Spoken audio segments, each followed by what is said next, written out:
Hi, it's Ursula from ursula-smith.com, and I just wanted to show you just a quick update on this Easy Saw piece that I have. I did another whole video on a clamp that I clamped to the Easy Saw and how that was working for me, but this is just the adapter. I really love this adapter.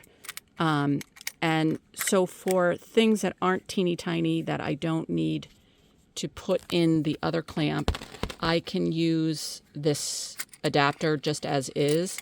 And this piece is a little bit too big for the 4-inch hole, but because I put these, I'm trying to do this one-handed, sorry. Because I put these screw top bolts on, I can just quickly unscrew, reset, twist, rescrew them and move on. And so it's just much quicker to use than the bolts that came with it.